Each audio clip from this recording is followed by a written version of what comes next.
He was terrified. I think any of us would be if we suddenly started receiving voices and seeing visions of angels.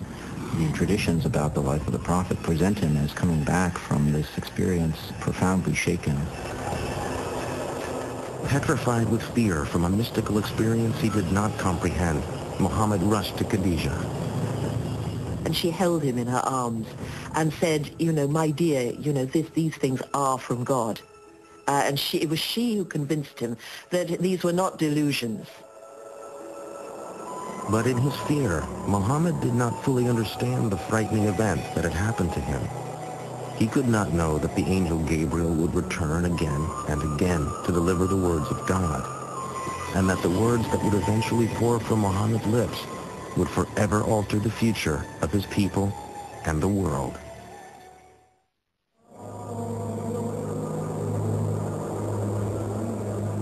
In the year 610, a 40-year-old Arab businessman with a wife and a family had been suddenly visited by an angel and commanded to become God's messenger. Slowly, Muhammad ibn Abdullah began to accept that God wished him to speak to his people, as Moses and Christ had carried God's word in another time. Several revelations followed the first, but Muhammad was confused and struggled to understand precisely what message God wanted him to carry. Then, suddenly, the revelations stopped. Muhammad waited in darkness. He thought perhaps God had abandoned him. Perhaps he hadn't been worthy. He did not know whether that was the end of the communication with God, and what was he supposed to do based on that limited communication. What had he done to offend heaven and the angel who had spoken to him? How could he be a messenger if he had no message? But as he sunk to the depths of despair, the silence was broken by another revelation. By the morning brightness and by the stillness of the night, thy Lord hath not forsaken thee, nor is he displeased with thee. What is to follow is better than what has preceded, and soon thou wilt be granted that which will please thee. It was now clear to Muhammad that he had not misunderstood the first revelations. He had indeed been called to tell the world there must be no other gods but the one God, Allah. As more revelations came, the words were etched into Muhammad's memory. As he recited them, they were written down and became the Quran, God's holy book.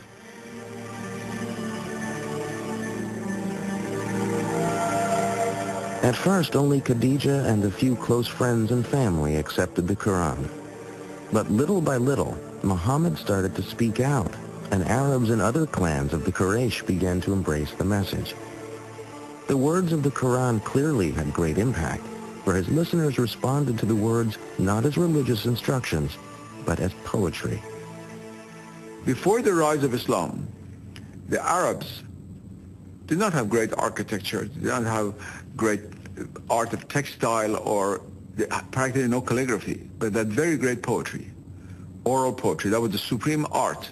And so what had developed at that time was a culture in which poetry played the role perhaps of television programs, maybe soap operas, even more in our modern culture.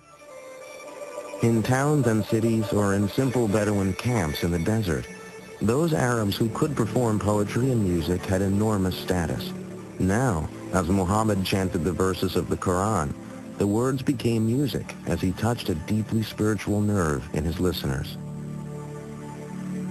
Many stepped forward to embrace Islam and its message, but for Muhammad, they were not accepting something new, simply returning to an old religion. In many ways, the Prophet was calling people back to the one true faith, to the faith of Abraham, and back to the one true God, not to a new God, but it was to the one true God whose revelation had gone to Adam, Abraham, Moses, and Jesus. And therefore, Muhammad, in every sense of the term, is a reformer. So far, Muhammad had avoided any mention of the idols that stood in and around the Kaaba. Now he announced that the Quraysh would have to stop worshipping all other gods. He demanded a radical new expression of faith. The words began. He is Allah, the one and only. Allah, the eternal, absolute. He begetteth not, nor is he begotten. And there is none like unto him. There could be no greater loyalty than to God. Not to any tribal deity, not to some traditional idol, not even to the tribe. This mild-mannered merchant was now demanding Arabs forsake the gods of their ancestors. Their real identity was rooted in their family and clan and kin connections, because it was that that gave them a position in the world. When Muhammad comes with a new set of religious ideas, or is trying to renew a set of religious ideas focused on monotheism, people whose ancestors had been pagans said, what's happened to our grandfathers, our great-grandfathers? And Muhammad had to say, well, they're burning in hell because they didn't believe in one God. This new commandment was to be called Islam, meaning an act of surrender to God's will. For some, initially, they could simply dismiss the prophet, since this was so out of whack with the society, as somebody who was out of his mind, as somebody who was deluded. But as he began to develop this seminal community, and as the prophet, given his conviction, was so public in preaching this message, then more and more of this was taken by the Quraysh establishment as a direct threat. The new message of Islam now ripped the fabric of the Quraysh community. Soon, like Jesus before him, Muhammad's ministry was turning father against son, family against family. The establishment certainly feared that a man who claimed to be receiving special messages from Allah, the high god of the Arabian pantheon, would soon demand greater political powers. The most powerful Quraysh leaders turned on Muhammad and his followers. Muslims were tortured. Some were whipped, others staked for days in the fierce Arabian sun.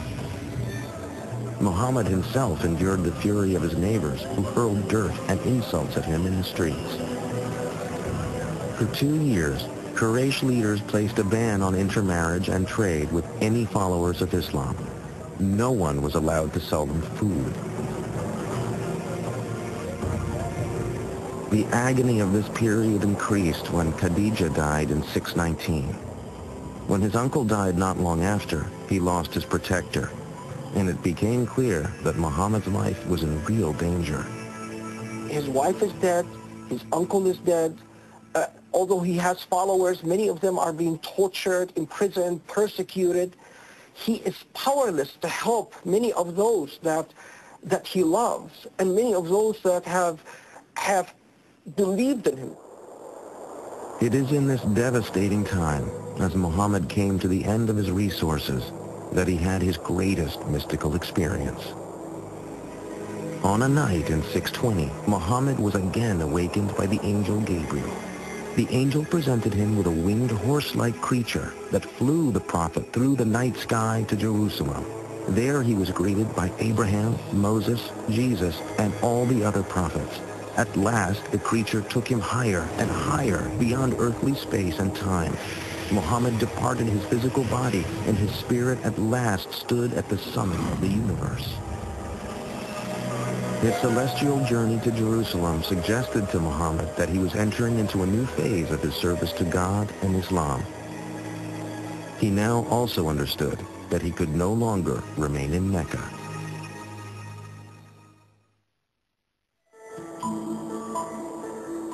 Over 200 miles to the north of ancient Mecca lay the fertile oasis of Yathrib.